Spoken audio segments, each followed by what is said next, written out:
जय हिंद, नमस्कार। आप देख रहे हैं DNI टुडे। खबर भदोही से। राहत 36 उर्वरक केंद्र PM समृद्धि योजना में शामिल, गरजेगा ड्रोन। सहकारिता विभाग को और सुदृढ़ बनाने के उद्देश्य से शासन ने 24 सहकारी समितियों, 12 निजी क्षेत्र से संचालित कुल 36 उर्वरक केंद्रों को प्रधानमंत्री समृद्धि योजना में शामिल कर लिया है। समृद्धि योजना में शामिल होते ही उक्त केंद्रों को आधुनिक रूप देकर लघु एवं सीमांत किसानों को जागरूक करने की तैयारियां पूरी हो चुकी हैं। जिले में 7 दशक पूर्व से 52 सहकारी समिति का संचालन सहकारिता विभाग करता है और किसान प्रत्येक फसल सत्र में अधूरी व्यवस्थाओं को झेलकर खाद, बीज, खरपतवार, कीटनाशक रसायनों को हासिल करने में लगे रहते हैं। मामला शासन तक पहुंचने पर व्यवस्थाओं में सुधार की अपार संभावनाएं प्रबल हो सकी।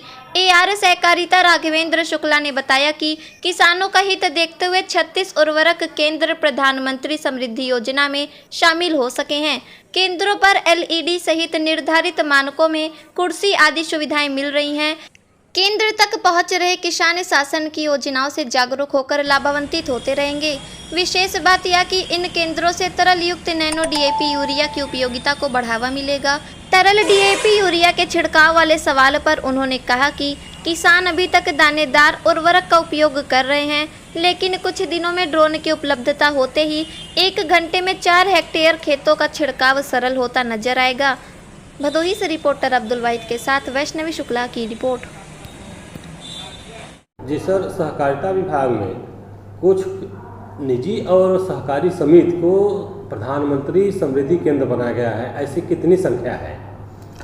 जनपद में लगभग 36 उर्वरक विक्रय केंद्रों पे प्रधानमंत्री सहकारी समृद्धि केंद्र बनाया जा रहा है। उसमें से लगभग 24 सोसाइटियां हैं और 12 निजी क्रय केंद्र, उर्वरक वितरण केंद्र हैं। इसके अतिरिक्त यहाँ पे होना क्या है, यहाँ पे LED TV लगेगी जिसमें कृषि विभाग से जो भी संबंधित योजनाएं होंगी किसान कल्याण के लिए, उसे वहाँ पे दिखाया जाएगा और किसानों को जागरूक किया जाएगा।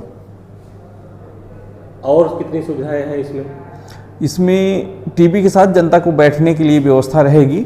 मेनली यही सुविधाएं हैं, मेनली जनता को जागरूकता कार्यक्रम है। कुछ बाध्यता ये भी है क्या कि उस उक्त केंद्रों पर तरल पदार्थ बेचने का? नहीं, ऐसी कोई बाध्यता नहीं है। तरल पदार्थ नैनो यूरिया, नैनो DAP को किसानों को जागरूक करके बेचना है, क्योंकि यह किसानों के लिए लाभकारी है और प्रदूषण मुक्त है। पर्यावरण प्रदूषण बहुत ज़्यादा दानेदार यूरिया और DAP से बढ़ गई है, इसलिए तरल यूरिया को डालने से पर्यावरण प्रदूषण में कमी आएगी और किसानों की उत्पादकता में कोई कमी नहीं आएगी। और इससे देश को भी फायदा होगा कि जो फास्फेटिक उर्वरक विदेशों से आयात करके मंगाया जाता है, इसे सरकार अपने यहाँ देश में ही बना रही है, तो इससे देश को भी फायदा होगा, अपना आयात कम होगा और किसानों को प्रदूषण कम होगा, सरकार की सब्सिडी कम होगी। ये एक मामला भी ये सामने आया है कि छिड़काव को लेकर किसान कुछ असहजता महसूस कर रहे हैं, इस पर आप क्या कहना चाहते हैं? हाँ, कि इसके लिए किसानों को छिड़काव के लिए एक छिड़काव मशीन हर उर्वरक विक्रय केंद्रों पर रखवाई गई है और जहाँ पे नहीं ज़रूरत है और रखवा दी जाएगी। इसके अलावा सरकार की तरफ से ड्रोन आ रहा है और ड्रोन बहुत तेज़ी से छिड़काव करेगा, करीब 15 मिनट में 1 हेक्टेयर का छिड़काव कर देगा। तो ड्रोन पहले जनपद स्तर पे आएगा, फिर तहसील स्तर पे आएगा।